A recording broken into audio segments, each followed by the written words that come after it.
नमस्ते, आप सबका इस चैनल पर फिर से स्वागत है। आप सबका धन्यवाद हमारे चैनल को सब्सक्राइब करने के लिए। आज हम यारियां 2 का रिव्यू करेंगे। तो देर किस बात की है, चलें। यारियां 2 समीक्षकों द्वारा प्रशंसित मलयालम फिल्म बैंगलोर डेज की रीमेक है। दुर्भाग्य से अपनी क्षमता से कम है, मुख्य रूप से इसके कलाकारों के कमजोर प्रदर्शन और कठोर गति के कारण, जो दर्शकों को बांधने में विफल रहती है। दिव्या खोसला कुमार, यश दासगुप्ता, अनास्वरा राजन, मिजान जाफरी, वरीना हुसैन और प्रिया प्रकाश वरियर जैसे कलाकार अपने किरदारों में गहराई और प्रामाणिकता लाने में कामयाब नहीं हुए और दर्शकों के साथ भावनात्मक स्तर पर जुड़ने में असफल रहे। राधिका राव और विनय सप्रू द्वारा निर्देशित यारियां 2 बहुप्रतीक्षित अक्षय कुमार और पंकज त्रिपाठी अभिनीत OMG 2 के साथ संबंध स्थापित करने का प्रयास करती है, जिसे अत्यधिक सफल OMG के आध्यात्मिक सीक्वल के रूप में व्यापक रूप से प्रचारित किया गया था। दोनों फिल्में दिव्यता के विषय के इर्द-गिर्द घूमती हैं, आध्यात्मिकता और मानवता के बीच जटिल संबंधों की खोज करती हैं। हालांकि यारियां 2 इस प्रयास में असफल हो जाती है और अपने में पाए गए सार और गहराई को पकड़ने में विफल रहती है। 2014 में रिलीज हुई, उसी वर्ष अपने पूर्ववर्ती की तरह यारियां 2 अपने शुरुआती क्षणों से ही दर्शकों को घटनाओं के बवंडर में डाल देती है। साजिश और जटिलता की भावना पैदा करने की उम्मीद में फिल्म कई उपकथाओं और संघर्षों को पेश करने में कोई समय बर्बाद नहीं करती है।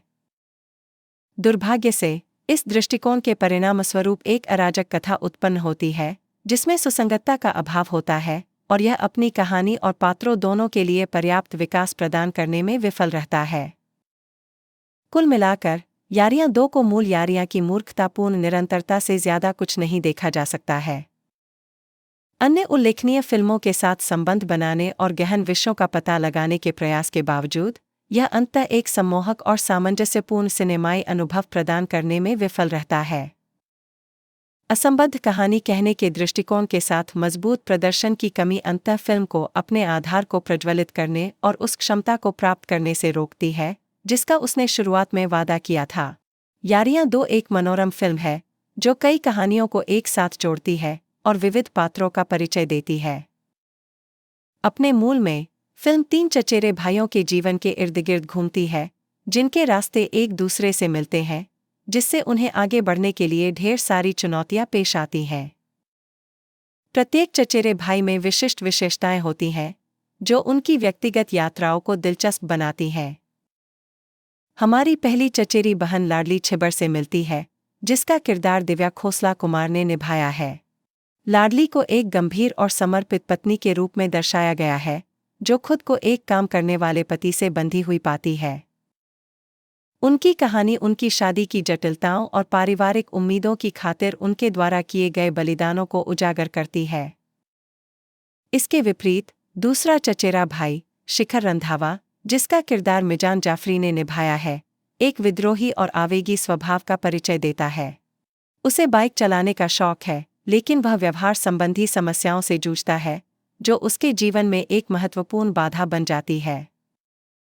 इस उथल-पुथल के बीच शिखर को अपनी परेशान पारिवारिक पृष्ठभूमि के कारण आजीवन रेसिंग प्रतिबंध का भी सामना करना पड़ता है, जिससे उसके चरित्र में अतिरिक्त परतें आती हैं।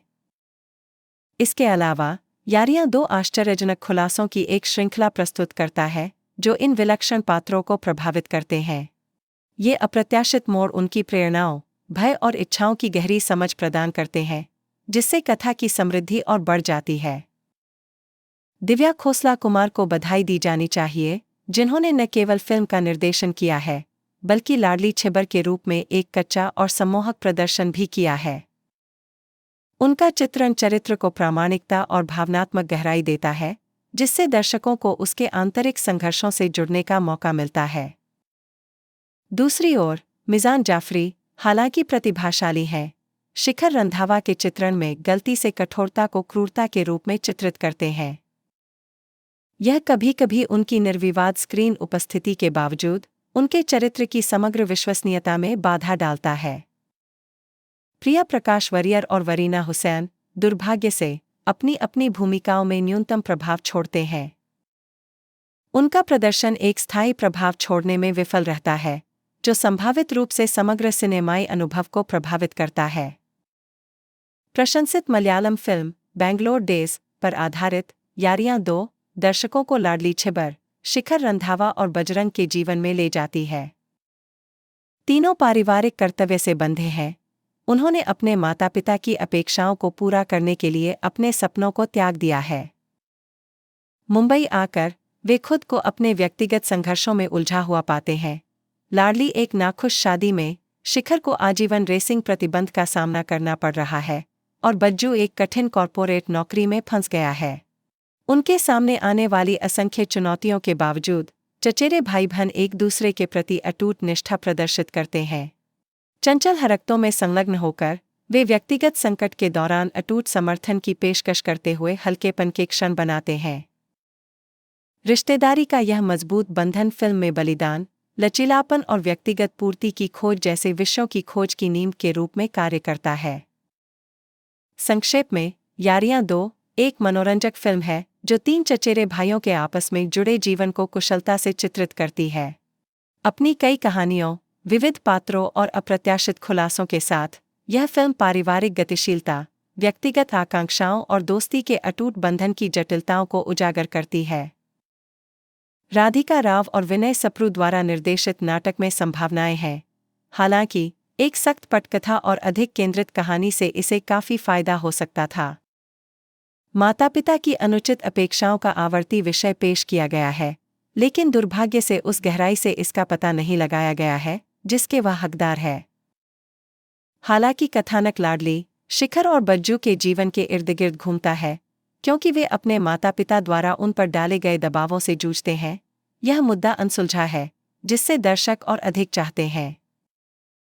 फिल्म की मुख्य कमियों में से एक प्रारंभिक कथानक से विचलन है, क्योंकि इसमें कई माध्यमिक कहानियां शामिल हैं जो कहानी को जटिल बनाती हैं। ये अतिरिक्त तत्व, जैसे हानि, ब्रेकअप और 3 मुख्य पात्रों के बीच संबंध, फिल्म की अत्यधिक लंबाई में योगदान करते हैं और दर्शकों का ध्यान विभिन्न ट्रैक और पात्रों के बीच भटकने का कारण बनते हैं। मुख्य पात्रों के अलावा प्रत्येक पात्र के लिए पिछली कहानियों को शामिल करने से यह विशेष रूप से ध्यान देने योग्य हो जाता है।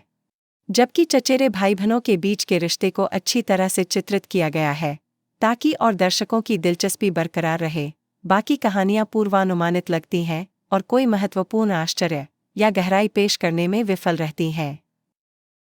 माता पिता की अपेक्षाओं के विषय की खोज पर अधिक ध्यान केंद्रित करके और प्राथमिक कथानक को विकसित करने के लिए पर्याप्त समय आवंटित करके फिल्म निर्माता अधिक आकर्षक और सामंजस्यपूर्ण कथा बना सकते थे। इससे पात्रों के संघर्षों को गहराई से समझने में मदद मिलेगी और उनके सामने आने वाले मुद्दों को अधिक सार्थक तरीके से संबोधित करने के लिए एक मंच मिलेगा।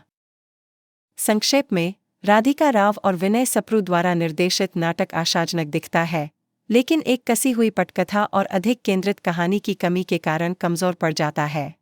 बहुत सी माध्यमिक कहानियों का समावेश और माता पिता की अपेक्षाओं के विषय की अविकसित खोज फिल्म के समग्र प्रभाव को कम करती है।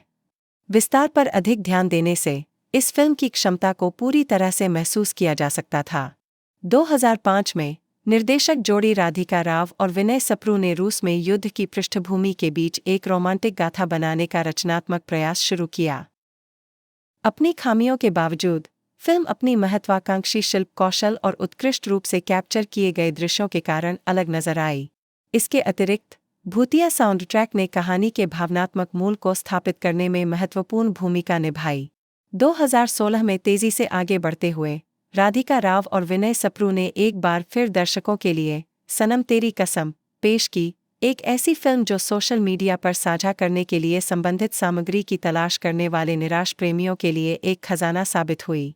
फिल्म दर्शकों को बहुत पसंद आई क्योंकि इसने दिल के दर्द और एकतरफा प्यार के विषयों की खोज की, रील बनाने और विभिन्न प्लेटफार्मों पर प्रेरक चर्चाओं के लिए पर्याप्त सामग्री प्रदान की।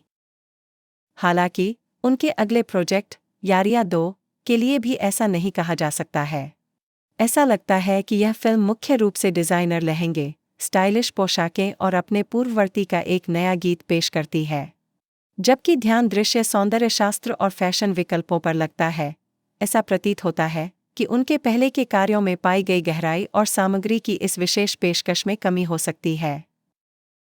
यह फिल्म एक ताज़ा और सुखद आश्चर्यजनक सिनेमाई अनुभव प्रदान करती है, जो प्रारंभिक अपेक्षाओं से कहीं अधिक है। हालांकि फिल्म का पहला भाग थोड़ा फीका लग सकता है, लेकिन उत्तरार्ध में यह वास्तव में जीवंत हो उठता है, अपनी आकर्षक कहानी और अच्छी तरह से गढ़े गए क्षणों के साथ दर्शकों को मंत्रमुग्ध कर देता है। हालांकि यह ध्यान दिया जाना चाहिए कि फिल्म की समग्र गति को गति बनाने और उसके चरम तक पहुंचने में काफ़ी समय लगता है। फिल्म का एक असाधारण पहलू दिव्या खोसला कुमार का असाधारण प्रदर्शन है, जो कहानी को प्रभावी ढंग से भावनाओं से भर देता है। उनका चित्रण फिल्म में गहराई और प्रामाणिकता जोड़ता है, एक अद्वितीय विक्रय बिंदु के रूप में कार्य करता है, जो इसे अपनी शैली में दूसरों से अलग करता है। खोसला कुमार की प्रतिभा चमकती है, जिससे दर्शकों और बताई जा रही कहानी के बीच एक मजबूत भावनात्मक संबंध स्थापित होता है।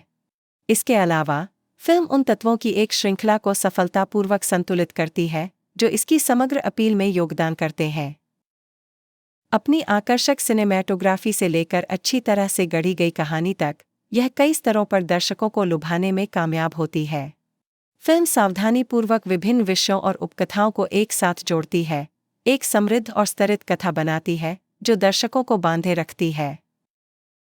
अंत में, यह असाधारण फिल्म प्रारंभिक अपेक्षाओं को पार करने की अपनी क्षमता से आश्चर्यचकित और प्रसन्न करती है। हालांकि कहानी को सामने आने में कुछ समय लग सकता है, लेकिन फिल्म का दूसरा भाग वास्तव में इसे जीवंत कर देता है, जिससे दर्शकों को इसकी ताकत की पूरी तरह से सराहना करने का मौका मिलता है।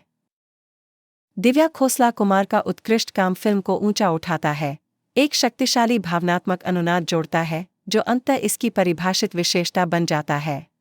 अपने ताज़ा दृष्टिकोण और कई स्तरों पर जुड़ने की क्षमता के साथ, यह फिल्म अपने दर्शकों पर एक अमिट छाप छोड़ती है।